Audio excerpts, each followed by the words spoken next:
The Silicon Power UD80 is one of those SSDs that slipped under the radar, being eclipsed by the PCIe Gen 5 M.2 SSDs that sported RGB LEDs, massive heatsinks and high speeds. However, not everyone can afford those, and SSDs like the Silicon Power UD80 is the right choice for most gamers. And today we have the 1TB variant of the UD80 for testing and just see if it's worth the money.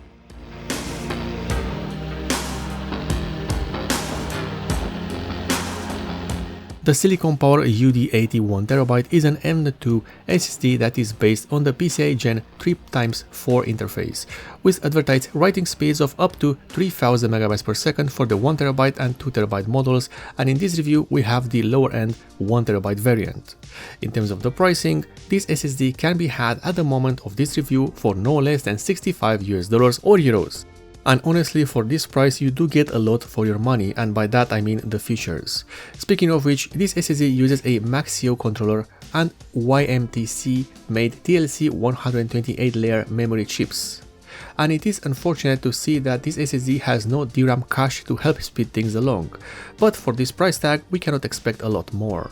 The design is simple, and this SSD looks like many other Silicon Power SSDs we've come to see across the years, with a simple plastic label on the top and no label on the backside. The label has the standard Silicon Power design, with a black and red abstract background and of course the key information regarding the SSD, such as the model name, the serial number, capacity and interface. Now that the design is done for, we can look at the components used on this M.2 SSD and see what makes it work. And we start with the controller. As I've said at the beginning of this review, this is a Maxio made controller model MAP 122A-F1C Cougar. This is a dual core controller based on the RMA Cortex R5 architecture and built on 22 nanometers. Unfortunately, it has no DRAM support whatsoever, and this results in a slower overall speed of your SSD. The memory chips used on the Silicon Power UD80 are made by YMTC, which is short for Yangtze Memory Technology Corporation. These memory chips are called X-Stacking 2.0 and have a lengthy model number printed on their surface. These are made on a 128 layer technology and on 22 nanometers as well, while using a TLC cache system. As for their speed, they are running at a constant 1600 MTs per second. For testing, we are using both the usual benchmark and real-world file copy tests to see what performance you will get with this SSD in your daily life. And we start with the file copy test, and here we are basically duplicating a folder that has a total of 50 GB worth of files. This way we can easily see the performance of the drive in a real world scenario, and with 50 GB worth of files being copied on the drive, we see that the speeds start off great at over 6 GB per second but quickly drop to 2.5 GB per second, which is around the advertised speeds, and it stays there up until around the last part of the file transfer, when it starts dipping again to 1.2 GB per second.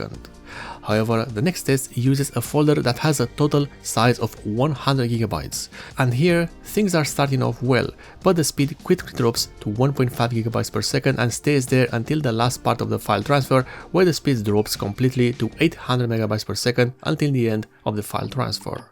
This reveals not only that this SSD offers a good performance in daily tasks, but that it has a cache size of around 70 GB, which is not a great deal, but since this is a 1TB SSD, we can give it a pass because 70 GB is a decent size. When we put this into perspective, the 50 GB file transfer places this SSD in the middle of the chart, with an average speed of 2200 MB per second, and this places the SSD next to models such as the ID Sonix i7000 Pro 1TB or the Sabret Rocket Q4.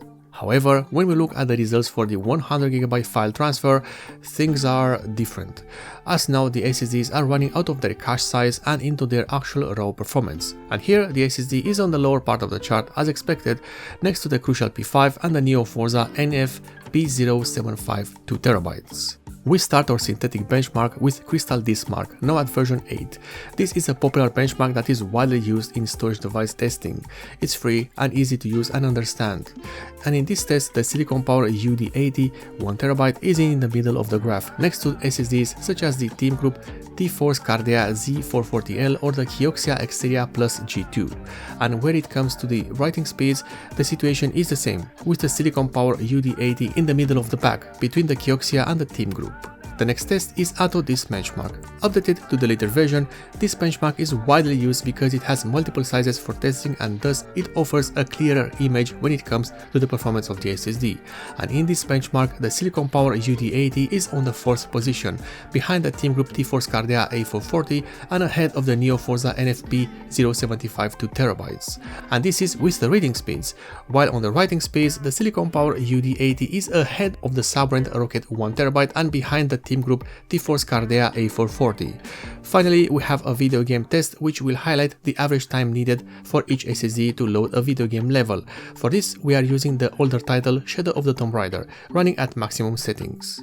And in this test, the Silicon Power UD80 is right in the middle of the graph, again next to the Neo Forza NFP 075 2TB and the Sabrent Rocket Q4 1TB. Quite a good display of performance for such a budget-oriented SSD and a 1TB model as well.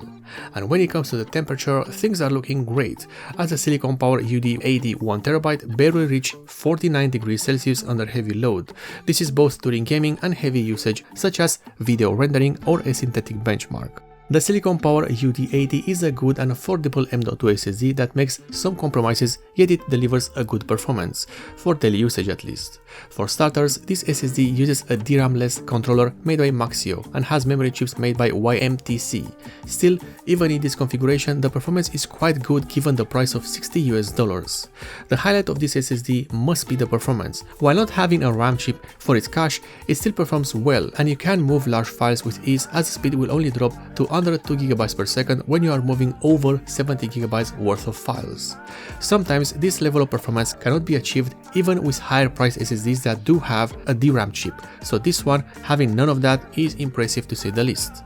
The build quality is great, and that can be said for the internal components of the SSD and the PCB itself, with quality traces and good soldering across the board. No pun intended. And thus, if you want an affordable M.2 SSD that will not be hindered by the lack of a PCIe 5.0 system, then this Silicon Power UD80 is a great choice for you. Yes, the cache is not that big, but still 70 GB worth of cache is a lot for a 1TB drive that has no DRAM and no expensive components on it. Not only that, but it will stay cool even after running high intensity benchmark for hours, and this makes it ideal for notebooks and even console usage. If you like this review, then you might consider subscribing for more, and if you want to support me in a direct way, then in the description below you'll find the link for both the Patreon and the subscriber start pages of this channel.